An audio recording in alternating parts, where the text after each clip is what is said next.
Hello everyone. पिछले video में हम पढ़ रहे थे यशपाल जी का व्यंग लखनवी अंदाज, जिसमें यशपाल जी ने उस पतनशील सामंती वर्ग पे कटाक्ष किया था जो वास्तविकता से बेखबर एक बनावटी जीवन शैली के आदी हो चुके हैं और दिखावे की संस्कृति में जीते हैं।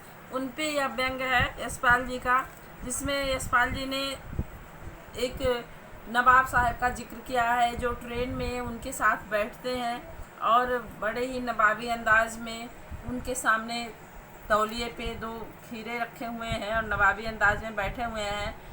पहले तो लेखक जब ट्रेन में घुसता है, अपने अंदाज में लेखक ने जो बताया है आपने पढ़ा चैप्टर में, तो फिर उनको बड़ा अजीब लगता है कि उन्हें लगा था कि मैं अकेले ही शायद सफ़र करूंगा, और लेखक भी ने शायद यही सोचा था कि मैं एकांत में अकेले इस डिब्बे में सफ़र करूंगा।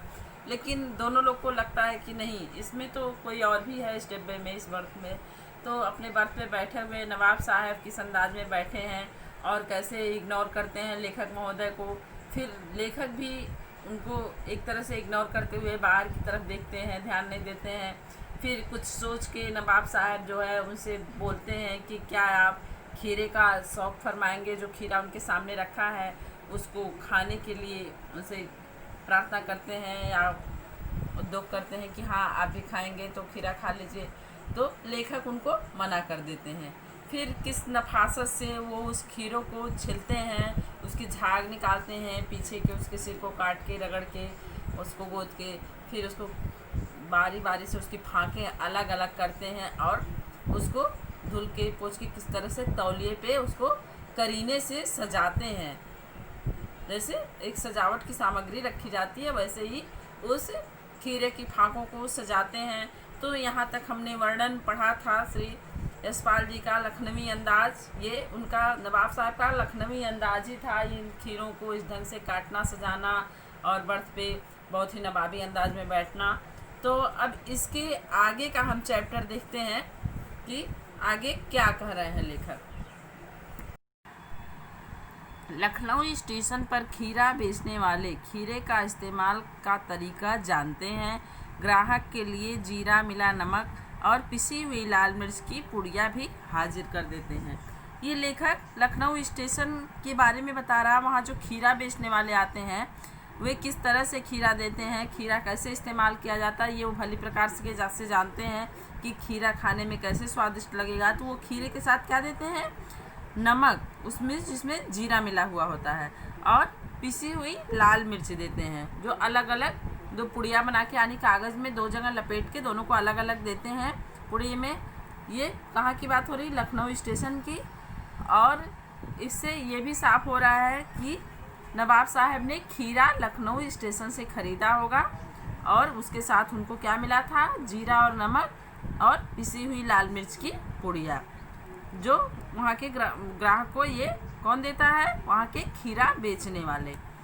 तो यहाँ वहाँ की संस्कृति भी, वहाँ का तरीका भी बता दिया लेखक ने साथ साथ में कि लखनऊ स्टेशन पे खीरा कैसे बिकता है। अब आगे है, नवाब साहब ने बहुत करीने से खीरे की फाँकों पर जीरा मिला नमक और लाल मिर्च की सुर्खी बुरक दी। नवाब साहब ने, यानी जो नवाब साहब बैठे थे वहाँ बर्थ पे, उन्होंने क्या किया, बहुत करीने से यानी बहुत सलीके से, बहुत कायदे से उस पर, एक होता है कि आदमी कोई चीज़ ऐसे डाल देता है नॉर्मली, लेकिन उन्होंने क्या किया, बहुत ही कायदे से, तरीके से, एक सलीके से उस पर खीरे की फाँकों पर जीरा मिला हुआ नमक पहले छिड़का, फिर लाल मिर्च की सुर्खी बुरक दी। लाल मिर्च किसी चीज़ में डालते हैं तो उसमें सुर्ख कलर आ जाता है, थोड़ा सा सुंदरता आ जाती है। तो उसके बाद जीरा और नमक डालने के बाद क्या डाला, वो लाल मिर्च, जिससे वो खीरा सुर्ख हो गया, या जो लाल मिर्च सुर्ख कलर की थी उसको बुरक दिया, यानी छिड़क दिया पूरे पे। उनकी प्रत्येक भाव भंगिमा और जबड़े के स्फुरण से स्पष्ट था कि उस प्रक्रिया में उनका मुख खीरे की रसास्वादन की कल्पना से प्लावित हो रहा है। वे जो भी कार्य कर रहे थे, उनकी जो भाव भंगिमा थी, उनकी तल्लीनता थी, और उनके जबड़े थोड़ा बहुत जो हिले डुल रहे थे, स्फुरण हो रहा था उसमें, तो उससे क्या लग रहा था लेखक को ये स्पष्ट हो जा रहा था कि इस प्रक्रिया में उनका मुख खीरे की रसास्वादन की कल्पना से प्लावित हो रहा था। अर्थात उनकी जो भाव भंगिमा थी, उनकी जो प्रत्येक क्रिया प्रतिक्रिया थी, उनके जो जबड़ों का स्फुरण था, अर्थात उनके चेहरे का जो उतार चढ़ाव था, उससे लेखक को, उस प्रक्रिया से लेखक को स्पष्ट हो रहा था कि वह अपने मुख में, अपने स्वाद में क्या अनुभव कर रहे हैं। खीरे की रसास्वादन की कल्पना कर रहे हैं कि अभी मैं जब इसको खाऊंगा तो ये कितना स्वादिष्ट लगेगा। इस कल्पना से उनका जो मुख है या जो उनकी स्वाद ग्रंथि है वो प्लावित हो रहा था, अर्थात वो खुश हो रहे थे, अंदर से प्रसन्नचित हो रहे थे। या जैसे कोई फेवरेट चीज़ खाने से पहले आप उसके स्वाद को अनुभव करके खुश होते हैं, वो खुशी उनकी क्रियाकलाप से जाहिर हो रही थी। लेखक के अनुसार हम कनखियों से देखकर सोच रहे थे मियाँ रईस बनते हैं, लेकिन लोगों की नज़रों से बच सकने के ख्याल से अपनी असलियत पर उतर आए हैं। हम कनखियों से देखकर सोच रहे थे, अर्थात लेखक निगाह बचाकर डायरेक्ट नहीं, धीरे से देख रहे थे नवाब साहब को, उनकी क्रिया प्रतिक्रिया देख रहे थे, उनको वाच कर रहे थे। और क्या सोच रहे हैं, मियाँ रईस बनते हैं। लेखक कह रहा है नवाब साहब को कि बनते तो बहुत अमीर हैं, कि बहुत बड़े रईस हैं, लेकिन लोगों के नज़रों से बच सकने के ख्याल में, लेकिन लोगों को दिखाई न दे, अर्थात लोग न जान पाए कि हम किस औकात में, हमारी असलियत क्या है, और यहाँ कोई हमको नहीं देख रहा है, तो अपनी असलियत पे उतर आए हैं। अर्थात हकीकत में जो है, वास्तव में जो है इनकी स्थिति, उस पे उतर आए हैं। यहाँ ट्रेन के बर्थ पे क्यों? क्योंकि यहाँ इनको कोई और नहीं देख रहा है, तो इनकी असलियत, इनकी वास्तविकता खुलने वाली नहीं है। तो यहाँ पे जाहिर है, अब इसका मतलब आप क्या समझे कि किस असलियत पे उतर आए? कोई गलत काम तो कर नहीं रहे थे, अर्थात जो रईस बनने का वो दिखावा कर रहे थे कि मैं बड़ा रईस हूँ, तो उस रईसी वाला भोज्य पदार्थ वो नहीं था। लेखक ने पहले ही कहा कि वो एक मामूली सा खीरा रखा था उनके सामने, पहले ही बता दिया। तो ये खीरा क्या है? उस रईसी के अनुसार चीज़ नहीं थी वो खीरा।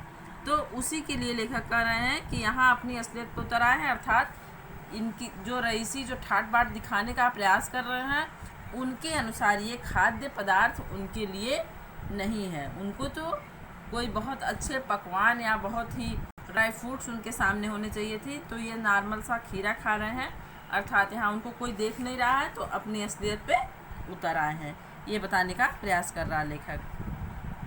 नवाब साहब ने फिर एक बार हमारी ओर देख लिया। वल्लाह शौक कीजिए, लखनऊ का बालम खीरा है। नवाब साहब ने फिर क्या कहा? फिर लेखक की ओर देखा और क्या कहा? वल्लाह शौक कीजिए, अर्थात जैसे हम बोलते हैं किसी को प्लीज़ थोड़ा सा लीजिए, बहुत अच्छा है, किसी चीज़ के लिए किसी को सिफारिश करते हैं, तो वो उसी बात को अपने अंदाज में कर रहे हैं। वल्लाह शौक कीजिए, लखनऊ का बालम खीरा है, अर्थात कि ये लखनऊ की बहुत फेमस चीज़ है, बहुत फेमस खीरा है ये बालम खीरा, और इसको आप थोड़ा सा खाइए, थोड़ा सा टेस्ट कीजिए। नवाब साहब ने कहने का प्रयास किया, उनको एक तरह से सिफारिश की कि थोड़ा सा टेस्ट कीजिए। नमक मिर्च छिड़क दिए जाने से ताज़े खीरे की पनियाती फाँके देखकर पानी मुंह में ज़रूर आ रहा था। अर्थात लेखक अपने बारे में बता रहा है, नमक मिर्च जब उस पर छिड़क दिया गया, तो किसी चीज़ पे जब आप नमक छिड़कते हैं, किसी भी पानी वाली चीज़ पे, तो उसमें से वो पसीजने लगता है, उससे पानी आने लगता है, तो वही पनियाती यानी वो पसीजने लगा, उसके पानी थोड़ा मुलायम होने लगता है, नमक पड़ने पर पनीला सा लगता है। तो लेखक वही कहना चाह रहा है, नमक मिर्च छिड़क दिए जाने से ताज़े खीरे की पनियाती फाँकी देखकर मुंह में पानी ज़रूर आ रहा था। अर्थात उस मौसम में, गर्मी के मौसम में, उस खीरे से जब नमक मिर्च छिड़क दिया गया, उसके ठंडे ही देखकर, उसके पानी देखकर लेखक को भी थोड़ा सा लालच आने लगा था, लेकिन इनकार कर चुके थे, लेकिन पहले ही मना कर चुके थे लेखक महोदय। जब पहली बार नवाब साहब ने पूछा था तभी कह दिए कि नहीं आप खाइए, तो अब संकोच हो रहा था। आत्मसम्मान निभाना ही उचित समझा। एक बार जब नहीं कर दिए तो अर्थात लेखक को लगा कि एक बार मैं मना कर चुका हूँ खीरे के लिए, तो अब लेने में हमारे आत्मसम्मान को ठेस लगेगी। अतः अपने आत्मसम्मान को निभाने के लिए क्या किया लेखक ने? लालच आते हुए भी मुंह में उनके पानी आ रहा था, फिर भी अपने आत्मसम्मान को बचाने के लिए उन्होंने फिर से मना कर दिया और नहीं लिया। उत्तर दिया, शुक्रिया, इस वक्त तलब महसूस नहीं हो रही है। तलब यानी किसी चीज़ की बहुत ज़्यादा ज़रूरत महसूस होना, उसको तलब कहते हैं। जैसे किसी चीज़ का प्यास लगी हो तो पानी की तलब बहुत तेज़ी से महसूस होती है, वही चीज़ है। तो उत्तर दिया, शुक्रिया, इस वक्त तलब महसूस नहीं हो रही है। अर्थात लेखक ने उनको क्या कहा, अपने आत्मसम्मान को बचाते हुए। आत्मसम्मान क्यों? क्योंकि उन्होंने एक बार नहीं कर दिया था तो दोबारा लेने में, जैसे कोई आपको कोई सामान देता है तो आपने मना कर दिया, नहीं हमें नहीं चाहिए, फिर आपको मन कर रहा है उसको खाने का या लेने का, तो एक तरह से संकोच होता है कि कहेंगे कि एक बार तो मना कर दिया, अब खुद ही मांग रहे हैं, खुद ही लेके खाने लगे। तो इस तरह का झिझक, संकोच लेखक के मन में भी था। तो उनकी लालच ज़रूर आ रहा था नमक मिर्च छिड़के जाने के बाद, लेकिन फिर भी मना कर दिया क्योंकि आत्मसम्मान को ठेस न लगे। और क्या बताया वजह, कि इस समय मन नहीं कर रहा खाने का, या इस समय ज़रूरत नहीं महसूस हो रही खाने की। मैदा भी ज़रा कमज़ोर है। मैदा यानी पाचन शक्ति भी मेरी बहुत मजबूत नहीं है, थोड़ी वीक ही है पाचन शक्ति, हर चीज़ नहीं पचा पाता हूँ। किबला शौक फरमाए, आप खाइए, कृपया आप खाइए। नवाब साहब ने सुतृष्ण आँखों से नमक मिर्च की संयोग से चमकती खीरे की फांकों की ओर देखा। नवाब साहब ने खीरे की तरफ देखा। खीरे की जो फांकें उन्होंने सजाकर तौलिए पे रखी थी एक एक करके करीने से, और उस पर बहुत ही सलीके से जो नमक मिर्च छिड़का गया था, तो वो फांकों में जो चमक थी उसको नवाब साहब ने एक बार गौर से देखा। सुतृष्णा आँखों से, जैसे उनकी तृष्णा उसके प्रति जागृत हो गई थी, वो उसकी मतलब इच्छा से ललचाई आँखों से उसकी तरफ देखा। खिड़की के बाहर देखकर दीर्घ निश्वास लिया, खिड़की के बाहर देखे और एक लंबी सांस छोड़ी उन्होंने। खीरे की एक फांक उठाकर होठों तक ले गए, और खीरे की एक आप फांक उठाई और अपने मुंह तक ले गए कि अब इसको जैसे खाने का उद्योग करते हुए, पहले तो उसको ललचाई दृष्टि से या बहुत ही स्नेहिल दृष्टि से उसको देखा, उन खीरों की फांकों को, जो कि बहुत ही देखने में सुंदर लग रही थी। फिर खिड़की से बाहर देखा, फिर एक लंबी सांस छोड़ी, उसके बाद क्या किया, उसको एक फांक उठाकर मुंह के पास ले गए। फांक को सूंघा, पहले उसको जब मुंह के पास ले गए तो क्या किया, उसको सूंघा उन्होंने। सूंघने के बाद स्वाद के आनंद में पलकें मुद गई। जैसे आप किसी चीज़ की एक्टिंग करते हैं या कोई बहुत पसंदीदा चीज़ उठा के सूंघते हैं, तो उसके बाद आंखें बंद करके उसको अनुभव करते हैं उसके स्वाद का। तो उसी तरह से नवाब साहब ने अपनी क्रियाकलाप दिखाया, पहले उसको सूंघा, फिर उसके स्वाद का आनंद लेते हुए स्वाद के आनंद में पलकें मूंद गई। उन्होंने भी अपनी आंखें बंद कर ली। मुंह में भर आए पानी का घूंट गले में उतर गया। जब उन्होंने स्वाद का अनुभव करके अपनी आंखें बंद कर ली तो उनके मुंह में जो पानी भर आया था लालच से, वो गले के अंदर चला गया घूंट के रूप में। तब नवाब साहब ने फांक को खिड़की से बाहर छोड़ दिया। उसके बाद नवाब साहब ने क्या किया, जो फांक खाने के लिए मुंह के पास ले गए थे उसको खिड़की के बाहर फेंक दिया। नवाब साहब खीरे की फांकों को नाक के पास ले जाकर वासना से रसास्वादन कर खिड़की के बाहर फेंकते गए। अब देखिए नवाब साहब क्या कर रहे हैं, सारे खीरे के फांकों को उठाते हैं, बड़े प्यार से, बड़े ललचाई दृष्टि से उसको देखते हैं, उसको बहुत मनोयोग से नाक के पास ले जाकर सूंघते हैं, और ऐसा लगता है कि उसके रसास्वादन से वो तृप्त हो रहे हैं। इस तरह से आंखें बंद करते हैं, उसमें मंत्र मुग्ध हो जाते हैं, उसमें उसके स्वाद में, रसास्वादन में एक तरह से लगता है खो गए हैं, और फिर क्या करते हैं, उसको खिड़की से बाहर फेंक देते हैं। ये सारी फांकों के साथ वो करते गए, अर्थात उन्होंने एक भी खीरे की फांक नहीं खाई, सारे को इसी प्रक्रिया से खिड़की से बाहर फेंकते गए। नवाब साहब ने खीरे की सब फांकों को खिड़की के बाहर फेंककर तौलिए से हाथ और होठ पोंछ लिए और गर्व से गुलाबी आंखों से हमारी ओर देख लिया। अब नवाब साहब ने क्या किया, जब सारी फांकें फेंक दी उन्होंने, फिर खिड़की से बाहर, फिर किसके खिड़की से, ट्रेन की खिड़की से सारी फांकों को बाहर फेंक दिया। फिर तौलिया उठाया जिसपे वो खीरे की फांकें बिछी हुई थी। तौलिया उठाकर उन्होंने उससे हाथ पोंछा, अपने होंठ पोंछ लिए और थोड़ा सा गर्व महसूस किया अपने अंदर। एक अहम की भावना, एक ईगो उनके चेहरे पर दिखाई दिया और उनकी आंखों में एक चमक दिखाई दी, गुलाबी चमक, और उन्हीं आंखों से वे लेखक की तरफ देखते हैं बड़े गर्व के साथ, बड़े घमंड के साथ लेखक की तरफ। मानो कह रहा हूँ यह है खानदानी रईसों का तरीका।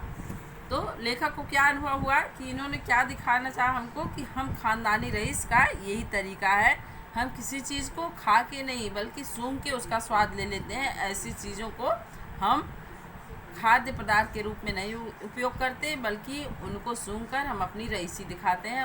उसको उन्होंने सूंघ लिया, सारी फांकों को इतने सलीके से, इतने मेहनत से उसको काटा, उसमें नमक मिर्च लगाई, फिर क्या किया, उसको सूंघा, उसको नाक के रास्ते उसका रसास्वादन किया, उसकी महक ली और उनको फेंक दिया। ऐसा लग रहा था लेखक को माने हमें जताना चाह रहे हो कि हम खानदानी रईस ऐसे ही काम करते हैं, इस तरीके से हम अपनी जीवन शैली हमारी है और इस तरह से हम किसी चीज़ का प्रयोग करते हैं। नवाब साहब खीरे की तैयारी और इस्तेमाल से थक कर लेट गए। अब खीरे की उन्होंने जितनी तैयारी की, उसको पहले तो उसको रगड़ा, उसको काट कर उसके सिरे को, फिर उसका झाग निकाला, तमाम प्रक्रिया उसके साथ की, उसको बहुत ही करीने से एक एक फाँक सजाई, उसको छीला बाकायदे, फिर उस पर नमक मिर्च छिड़का उन्होंने। ये सारी प्रक्रिया करने में मानो वो उसकी जितनी तैयारी उन्होंने उस खीरे के साथ की, मानो उसके इस्तेमाल में वो पूरी तरह थक गए हों और थक कर लेट गए। हमें तस्लीम में सिर खम कर लेना पड़ा, अर्थात लेखक ने उसको स्वीकार करके अपना सिर नीचे कर लिया। यह है खानदानी तहजीब, नफासत और नजाकत। अर्थात लेखक ने भी उसे सिरोधार्य कर लिया कि हाँ, यह जो है खानदानी नफासत और नजाकत है, खानदानी तहजीब है, यानी इनका खानदानी तरीका यही है और ये बहुत ही नजाकत और नफासत का जीवन व्यतीत करते हैं, ये इनका तरीका है। इसको लेखक ने क्या किया, सिरोधार्य कर लिया, उसको मान लिया कि चलो ये इनका तरीका है। हम गौर कर रहे थे खीरा इस्तेमाल करने के इस तरीक़ों को खीरे की सुगंध और स्वाद की कल्पना से संतुष्ट होने का सूक्ष्म, नफीस, एब्स्ट्रैक्ट तरीका ज़रूर कहा जा सकता है, परंतु क्या ऐसा तरीके से उदर की तृप्ति भी हो सकती है? लेखक सोच रहा है खीरे के इस्तेमाल करने के इस तरीके को, जिस तरीके से नवाब साहब ने खीरा इस्तेमाल किया था, अब वो तो खीरा गया, नवाब साहब लेट गए। अब लेखक क्या अपने मन में सोच रहा है? लेखक के दिमाग में वही खीरा गूंज रहा है और सोच रहा है इस तरीके को खीरे की सुगंध और स्वाद की कल्पना से संतुष्ट होने के सूक्ष्म, नफीस या एब्स्ट्रैक्ट तरीका ज़रूर कहा जा सकता है। ये जो तरीका था नवाब साहब का, इसको क्या कहा सकता है? बहुत तरीका क्या था? खीरे को सुगंध और स्वाद की कल्पना से संतुष्ट होना। खीरे को जो सूंघ रहे थे नवाब साहब और उनके चेहरे पे एक तृप्ति का भाव नज़र आ रहा था, रसास्वादन का भाव नज़र आ रहा था, उस सुगंध और स्वाद की कल्पना से संतुष्ट होने का जो ये तरीका था उनका सूक्ष्म, यानी बहुत ही सूक्ष्म तरीका, अर्थात सूंघ के कोई तृप्त नहीं होता तो ये बहुत सूक्ष्म माना जाएगा। इसे नफीस यानी बहुत ही अलग, यूनिक या एब्स्ट्रैक्ट, बहुत नया तरीका ज़रूर कहा जा सकता है। लेकिन क्या ऐसे तरीके से उदर की तृप्ति हो सकती है? लेकिन क्या इससे पेट भी भरेगा? ये लेखक सोच रहा है। उदर की तृप्ति यानी पेट पूजा हो जाएगी, पेट भर जाएगा। अगर हमें भूख लगी है तो हम किसी भी, कितनी भी हमारी प्रिय चीज़ हो, उसका हम सुगंध ले लेंगे और उसको स्वाद अनुभव कर लेंगे, तो क्या हमारा पेट भर जाएगा? उससे हमें तृप्ति मिल जाएगी? ये लेखक सोच रहा है।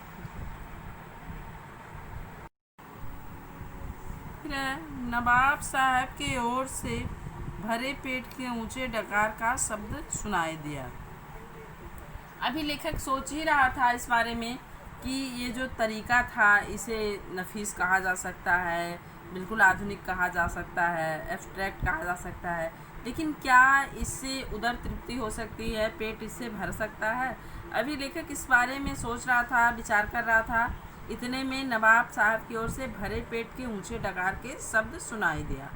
यानी जब आदमी खा लेता है, उसका पेट पूरी तरह से भर जाता है, पानी पी लेता है, तो पेट पूरी तरह से भरे होने पे डकार आती है। तो नवाब साहब की ओर से बहुत ही ऊंचे डकार यानी तीव्र स्वर में डकार लेने की आवाज़ सुनाई दिया। और नवाब साहब ने हमारी ओर देखकर कह दिया, खीरा लजीज होता है लेकिन होता है शकील, नामुराद मैदे पर बोझ डाल देता है। क्या कह रहे हैं नवाब साहब? पहले तो उन्होंने ऊंची डकार ली, फिर लेखक की तरफ देखकर क्या कह रहे हैं, खीरा लजीज होता है यानी बहुत स्वादिष्ट तो होता है, लेकिन होता है शकील यानी बहुत भारी होता है, नामुराद मैदे पर बोझ डाल देता है। ये नामुराद खीरा जो है इतना भारी होता है कि इससे पेट पर यानी हमारी पाचन शक्ति पर बहुत वजन पड़ता है, बहुत बोझ पड़ता है, यानी हमारी पाचन शक्ति जो है इसको अच्छे से पचा नहीं पाती है, ये भारी होता है पेट के लिए। नवाब साहब लेखक को बता रहे हैं। यानी उन्होंने खीरे को खाया भी नहीं, सिर्फ उसे काटा, छिला, सलीके से सजाया और उसे सूंघा और सूंघ कर उसका रसास्वादन किया। उसके बाद भी वो उनका पेट इतने संतुष्ट हुए कि उनका पेट भी पूरी तरह भर गया। और क्या कह रहे हैं लेखक से कि ये लजीज तो होता है, स्वादिष्ट तो होता है खीरा, लेकिन ये बहुत भारी होता है और हमारी पाचन शक्ति पे इससे बहुत जोर पड़ता है, यानी हमारी पाचन शक्ति जो है इसे पचा नहीं पाती, हमारे पाचन तंत्र जो है इसके आगे कमज़ोर पड़ जाते हैं, यानी उन पे बोझ पड़ता है, भारी महसूस करते हैं। ज्ञान चक्षु खुल गए, पहचाना ये है नई कहानी के लेखक। यानी लेखक क्या कह रहा है, उनके ज्ञान चक्षु खुल गए, उनके ज्ञान की जो दृष्टि थी वह खुल गई और उन्होंने पहचाना ये है नई कहानी के लेखक। यानी जो नई कहानी आजकल लिखी जा रही है या नई कहानी के लेखक, जो लेखक कहानी सोच रहा था नई कहानी लिखने के लिए, उसको वह लेखक मिल गए। खीरे की सुगंध और स्वाद की कल्पना से पेट भर जाने का डकार आ सकता है, तो बिना विचार घटना और पात्रों के लेखक की इच्छा मात्र से नई कहानी क्यों नहीं बन सकती। आपने चैप्टर आरंभ होने के पहले जब मैंने बताया तो क्या था, लेखक ने क्या बताने किस लिए ये कहानी लिखी थी कि बिना कथ्य के कहानी नहीं लिखी जा सकती। इसी को समझाने के लिए लेखक ने ये पूरा कहानी लिखा है। तो लेखक का जो ज्ञान चक्षु था, लेखक इसके पहले जो सोचता था कि बिना कथ्य के कोई कहानी नहीं लिखी जा सकती, तो ये आजकल के जो नए लेखक हैं ये कैसे लिख लेते हैं बिना किसी घटना की, बिना किसी कथा के कोई कहानी कैसे लिख लेते हैं।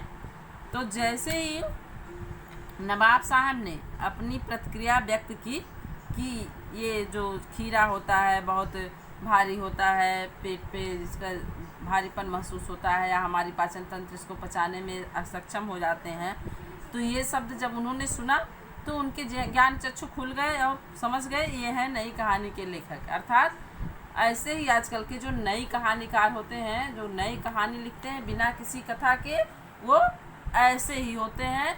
ये उनका एक तरह से उदाहरण है। कैसे उदाहरण है कि खीरे की सुगंध और स्वाद की कल्पना से पेट भर जाने का डकार आ सकता है। खीरे की मात्र सुगंध लिए और स्वाद की कल्पना की और पेट तो भरा ही अनुभव किया और डकार भी आ गई उनको। तो जब ऐसा हो सकता है, बिना कोई चीज़ खाए पेट भर सकता है, डकार भी आ सकती है, तो बिना विचार घटना और पात्रों के लेखक की इच्छा मात्र से नई कहानी क्यों नहीं बन सकती। ये किस पे व्यंग है?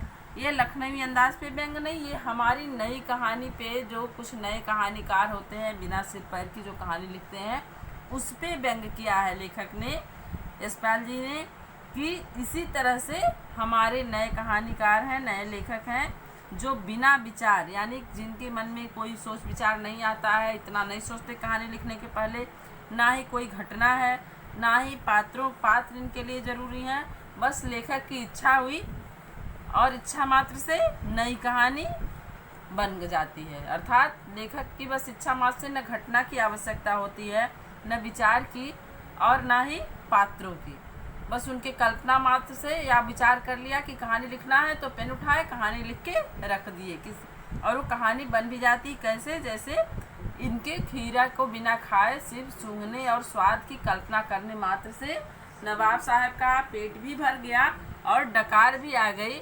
इसके साथ साथ उनके मैदे पे जोर भी पड़ने लगा, यानी उनके पाचन तंत्र पे भी जोर पड़ गया उस खीरे से, बस मात्र सूंघने मात्र से। तो उसी पे व्यंग किया है लेखक ने। कितना अच्छा व्यंग किया है, कितना सटीक उदाहरण दिया है उन्होंने कि इसी तरह आज के कहानी के लेखक हैं। जैसे बिना खाए, बिना पेट में गए पेट भर गया, डकार भी आ गए, उसी प्रकार बिना विचार, बिना घटना, बिना पात्रों के लेखक की इच्छा मात्र से कहानी बन जाती है। जैसे बिना खाए, सूंघने मात्र से, स्वाद की कल्पना मात्र से पेट भर जाता है, वैसे ही लेखक की इच्छा मात्र से नई कहानी की रचना हो जाती है। तो ये लेखक का व्यंग था। व्यंग जिसको हम कटाक्ष भी कहते हैं, तो ये एक तरह का व्यंग भी एक गद्य की विधा है। तो ये आपका चैप्टर कंप्लीट हो गया। नवाब साहब पे व्यंग आपने देखा, लखनऊ के लखनवी अंदाज के बारे में भी व्यंग था और नई कहानियों पर भी एक व्यंग था। तो लेखक ने किस तरह से दोनों पर समान रूप से व्यंग किया है और कितनी एक छोटी सी घटना को कितने सजीव शब्दों में वर्णित किया है कि पढ़ने में भी आनंद आ जाए। और यह जो लेख जो आपने पढ़ा कि लिखने के बाद ऐसा लगा कि इसको स्वतंत्र रचना के रूप में भी पढ़ा जा सकता है। जबकि इसको लिखा किस लिए लेखक ने था, कहानी के लास्ट में जो है कि स्वतंत्र साबित करने के लिए लिखा था कि बिना कथ्य के कहानी नहीं लिखी जा सकती, इसके लिए इन्होंने लिखा था। और लेकिन इतना अच्छा लेख इन्होंने प्रस्तुत किया व्यंग्य शैली में कि ये स्वतंत्र रचना के रूप में पढ़ने योग्य हो गई और आज आपके पुस्तक में ये उपस्थित है एक स्वतंत्र रचना के रूप में। तो ये चैप्टर आपका कंप्लीट हुआ। अब इसके प्रश्न अभ्यास नेक्स्ट वीडियो में देखे जाएंगे। Thank you.